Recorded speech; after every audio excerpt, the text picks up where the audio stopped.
Why don't we start at the top then, Brian? Could you tell me a bit about ArcLight Group, where you're based out Sure. of, how long you've been operating your MSP, and who you serve?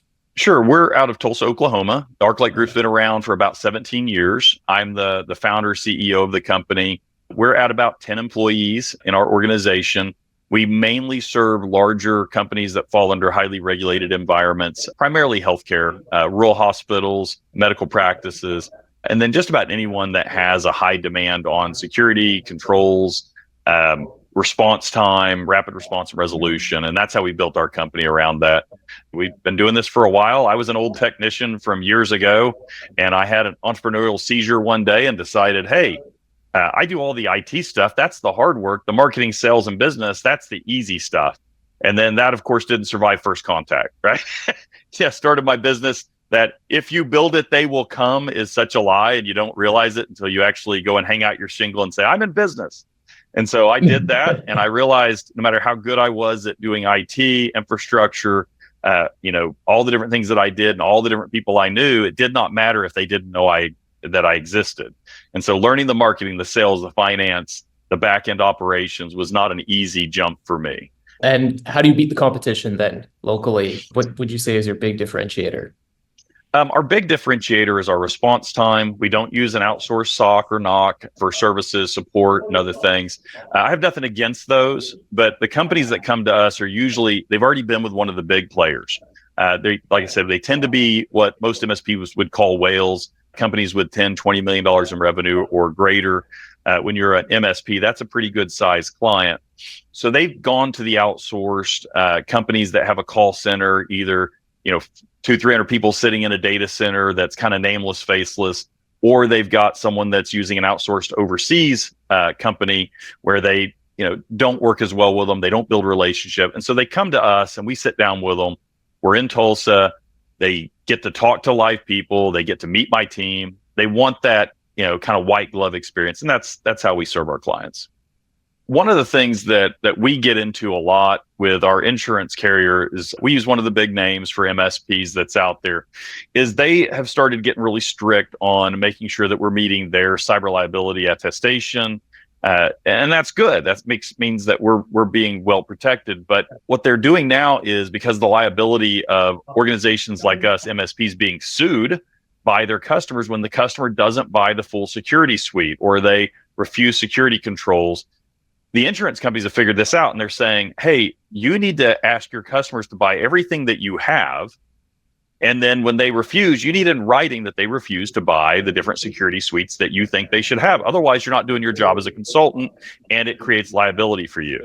And I was like, okay, that seems crazy to me. I mean, why would I be liable about a customer not buying something from me? But when your marketing says that you protect your customers, you look after their security, there's a certain amount of assumption that your customers believe they're getting something from you, even if they choose not to buy it from you. So what I loved about Quoter is inside Quoter, I can go in there and I can have a basic quote. I can quickly and easily have a template for all of our services, and I can make them mandatory, optional, or even change the quantity and let the customer make all those choices. But whenever they sign the quote, it lists everything they didn't choose. Therefore, I'm making sure that I proposed it and they didn't choose it. The alternative to that, which was what was proposed to us originally by our insurance company, is send them this form and have them sign that they refused. Well, that's not going to go over well. I mean, what customer is going to tell you I'm refusing?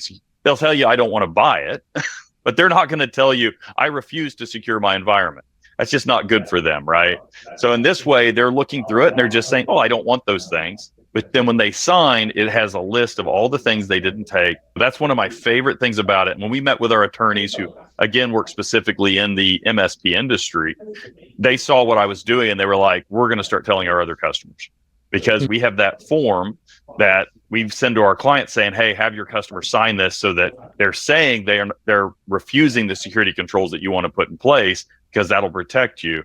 But now we're able just to send them a quote. And every time we send them a quote, they're refusing whatever security controls that we want them to have. Now, I say that we don't have a lot of customers that refuse our security controls, and some customers don't need them. I'll give you an example. We recently onboarded a small bookstore. We work in hospitals, healthcare, CMMC. We work with highly regulated industries. A small bookstore doesn't need my full security stack. But even though they're a small bookstore that doesn't need my full security stack, if they get ransomware, they may get perturbed thinking that we were somehow securing their environment the same as I do a hospital for an eighth of the cost. Well, obviously, I don't do that. So we have all those security controls in there. We walk them through during the quoting process. We share our screen, or we do a desk share on their screen, and they walk through and they choose what they want, and we guide them every step of the way. They sign it right there. We close the deal. We port it into our system, and we start service onboarding. So that is one of my favorite things about Quoter. So it's the disclosure aspect where It is. they're given all the information. They then make the decision, hopefully an informed decision, as the MSP Yes. is their consultant. And then if they do decide to opt out of a given service, they have that documented on the signed agreement. Exactly. So a lot of the different insurance companies, the carriers and brokers and this and that, they're starting to want to get all of their clients to fill out some pretty detailed attestation forms, and that's good, again, on their behalf. So when you sign up for those things and you say, yes, I want this, no, I don't want that, it's the same thing as what I need to do with my clients. They're trying to limit their liability. I need to limit my liability. I'm telling you that I have these solutions. You're telling me you want or don't want those. I, as a business, have to decide, can I secure you well enough with the solutions you do buy, or do I need to mandate that you have these others? And we do that. We have a minimum stack you have to be our client. We're going to do MDR. We're going to do a few other things in there, and you have to have those. But the other optional stuff, which we think is very important, I think it's nice to have a SIEM, a security incident and event management system. But at $20 an endpoint, that's not cost effective for my little bookstore. But if the little bookstore gets hit, I don't want to end up on the late night news being the IT company that caused a local favorite bookstore to get hit with ransomware. That's not good for me. I'm going to lose my big clients because all they see is the news, that this little company got hit, their IT company didn't take care of them, and there's my logo plastered all over the news. So I can't have that. So part of this is saying, hey, look, here's what you want. We're going to give you what you want. Here's the minimum stack, but here's all the things that you should consider. And we recommend that you have, because we put them on your quote. That's our recommendation. But you have the option not to choose them. Yeah. And it's that standardization too, putting it right into the template so that you can possibly even enable more of your team to have a hand in the quoting process, and everyone can stay up to date, speak the same language, and have the same kind of accountability. That feature has been really nice for us. Having my technicians, I'll give you an example. We started out, of course, I did all of our quoting. We used QuoteWorks was our last quoting tool we used for several years. We'd used Quozal before ConnectWise bought them. Before that, Zomentum. We used a lot of different platforms. And we settled on Quoter, and it was kind of funny. When we looked at Quoter the first time, I saw it and I thought, this seems kind of basic. It didn't seem quite as intuitive as some of the others because it didn't follow the same flow. And then I got into it and started creating templates and seeing how it actually worked. And I was like, it's not intuitive because everyone else is doing it wrong. They're doing it less efficient. And all of a sudden it's like, okay, but this is the right way. So now when I look at other quoting software and they're kind of a linear path to creating a quote, I'm like, well, that's not really the right path. Linear is not always the fastest way to get between 2 points, just in a straight line. Sometimes you have to go, after you get between 2 points, you have to go back, and now you got to process the quote a certain way. You got to make changes to the quote, and that's time consuming. So I feel like Quoter has reduced our time to go from generating a quote or getting the specs or whatever for a project or a managed service agreement to generating the quote and getting it signed has greatly reduced that. When it comes to switching to Quoter, you switched earlier this year. Was there a specific event that happened, or is this something that's been kind of in the works for some time? I'm curious, what was the trigger? We've been doing this for 17 years. And we're at 10 employees. And a part of that was, as a CEO and a technician myself, it's really hard to take your technical hat off. It's hard to get out of the weeds, to stop doing the quotes and doing the tech work. I got out of the technical side of the business for the most part about probably been 5 years ago or so, and then just more into the back end, the operations, and also focusing on sales and marketing for the organization.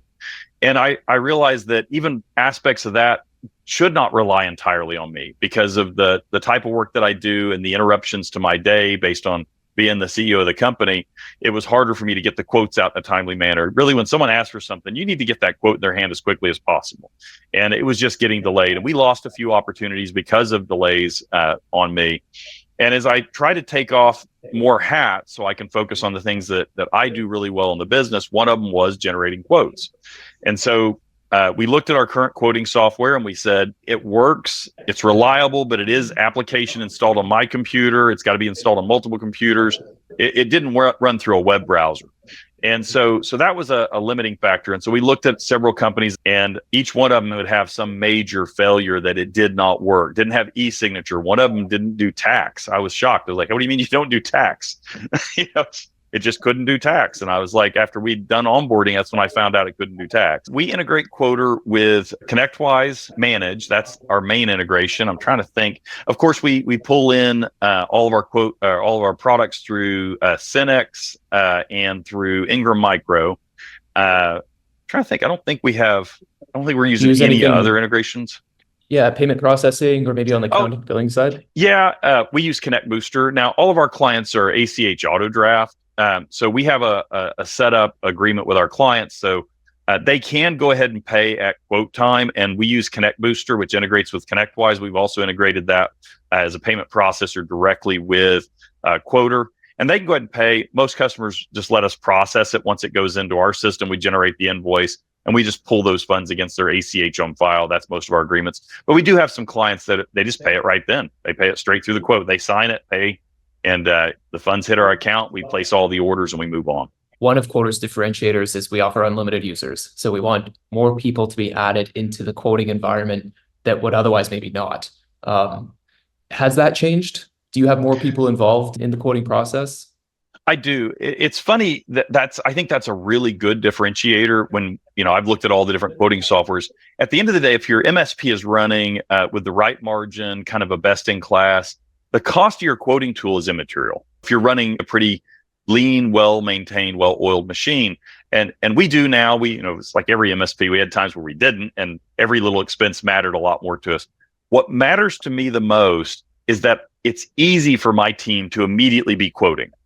I mean, it's not a long ramp up. There's not a lot of confusing menu items that don't make a lot of sense. It's not using an interface that looked like it was written in Power Builder 7. It's clean. It's intuitive. I can train someone within 30 minutes and say, here's the template to quote a simple project, just a desktop deployment. Here's a template. Here's where you pull products out of Ingram Micro or Synex, how you compare the prices. Here's how you put it on there. Here's how you send it. And I can do that in a few minutes and have someone quoting. That is the magic. The price is, to me, even though it's free, which is awesome. I wish more things were like that, licensed that way. But that is important, but it's not as important to me. What's important to me is my time. If I'm billing $160 an hour for a technician to go do technical work, I don't want them spending 30 minutes to create a quote that can be done in 5 minutes. That paid for their license right there, if I was paying for the license. Yeah, exactly. And that's something that we obsess over, the user experience of the product. We want to build a quoting solution that people actually enjoy using and want to spend time in, and can work efficiently. I'm curious about the onboarding process. How was that? I'm such a junkie for tools that I just get in there and did it. And I had some basic training. I had a few questions. The chat support is very good. Usually if I have a question, I can put a chat support request in a few minutes, someone's responding and they know the system. They can tell me exactly what I'm doing right or wrong, whether it supports some function that I asked if it does, whatever it might be. Because that was so good and because it's so intuitive and easy to use, once I got over the hump of how a few things work, it was just, smooth sailing. So created my templates for my quotes. I took every bit of my data the way I'll tell you. One of the things we used to do is I had PDFs and I would import those PDFs into my quoting system. So our process was, if we're doing a project for a customer, I had what was called a service attachment. It's just a long bunch of boxes we fill in that gives everything legalese. What are we going to do? What are the steps? What are all the phases? All the way down to the environmental parameters that have to be in place. And if you want to terminate, what does the termination look like? Now, that's not a contract. That's just for that project's basics. Now, we still have our MSA and other contracts, and I'll get into that in a minute. But that was a PDF I had to attach. My team would go create it in Word, convert it to a PDF. We'd attach it to the quote. Now all that is templated out in HTML format, very clean, very pretty to the client. It's got color, it's got nice layout, and that is built into the template instead of being an attached PDF. And all my team has to do is go in and just add the different text directly into the quote and send it out. And it's so much easier than that convoluted, dated process we were using. What advice would you give to other MSPs that might not be happy with their current quoting solution, would consider Quoter or a different alternative, but it's a pain in the butt to switch? Change management can be a challenge. What can you say to those MSPs? It's a month to month. What do you got to lose? That was the super easy for me to test it. I went and looked at companies that I could test quickly and easily and make sure that it worked for me. And on a month to month, in 30 days, I was quoting and getting quotes signed by actual customers. Well, it was less than 30 days, but we were really operational very quick. And it was easy. It's like, oh, let's cancel that. It works. I sat down for maybe 2 hours and recreated all of our agreement templates in there, took all of our contracts, all our MSA, all of those, got those loaded up as hyperlinks inside the terms and conditions page for every one of my quotes. And we do, it's called incorporation by reference. If the people watching this aren't familiar with that, don't put 56 pages of HTML or PDF on there. Link to it to a third party. And I think it's legal in most states. I'm not an attorney, not giving any advice, but my attorney is the one that advised me to do that. And so you have 4 or 5 hyperlinks, just like what Microsoft does on their EULAs. You're not reading the whole thing. You can scan through it, or you can just click the link if you want to, but just put some hyperlinks on there in your terms and conditions. So again, create a couple of quotes, test it out, and I think you'll be sold on it. What's next for ArcLight? Do you have big, ambitious growth goals? What does 2025 look like for the organization? It's growth. In every MSP, we're all trying to grow. We're enjoying a season of growth right now, getting more and more of our policies and procedures ironed out, getting our business operations even more fluid and more dynamic. One of the things that we were always real strict on for many years is you buy my full stack or you can't be my customer. And I did that for a very long time. And I did that out of fear. That fear was, it's kind of like what I was saying before. If I have a customer that says, I got ransomware because you didn't give me the software suite that protected me, but I know good and well, I consulted them, I told them that they should have it. That's a problem. I've gotten over that fear. And one of the things that helped me get over that fear is going back to, on those quotes, the things that I recommend are on there, the customer is choosing to pay for them or not pay for them. And it helps me to say yes to more customers while also putting the liability on the customer. Now, I want them to buy those products. I consult them. I try to educate them. But you would be shocked at how many opportunities we lost when I said, it's my way or the highway. It's take my full stack or you can't be my client. And we had to quit doing that. It became really hard for us to grow. And again, Quoter has really helped us overcome that. Customer feedback is key on that front. Yeah. You got to understand your market and mold to their buying preference for sure, and what their needs are. Is your team in office, hybrid, remote, and do you see customers face to face? We're hybrid. We do see customers face to face. That was something we got away from for many years, where we tried to do everything remote. We had an office, everyone would work in the office, but we remote in and did all of our work. And we learned that we were losing the relationship with the clients by not being there. So now every client that we bring on, we do periodic site visits with an engineer, goes on site, walks the facility, talks to everyone there. And that became part of our operating procedures. It's also part of having a good relationship with the customer and building on that. Right now we are hybrid. We have an office in Tulsa, Oklahoma, and then our staff works in the office 2 days a week and works at home 3 days a week. Exceptions, of course, if we hire someone new, then we have a 90-day period where someone has to be there training them and so on. But for the most part, we're hybrid right now. Great. Well, I appreciate your time, Brian. Absolutely. I've been very impressed with the product. I don't do very many of these videos for vendors that I have. There's a lot of vendors you're like, the devil I know. I tolerate them. It's what I've always had. I'm not going to name those vendors. But sometimes you get that product where you can tell it was designed by an MSP for MSPs to solve the problems of MSPs. That has not been the case with a lot of other products. And then sometimes you get a product and you're like, it was designed by an MSP, but I'm doing their beta testing. I don't feel that way about Quoter. Quoter is all the features that I want. And I'm sure there's things I'll dream up that I'll want added that will get added at some point, but it checked all the boxes for us.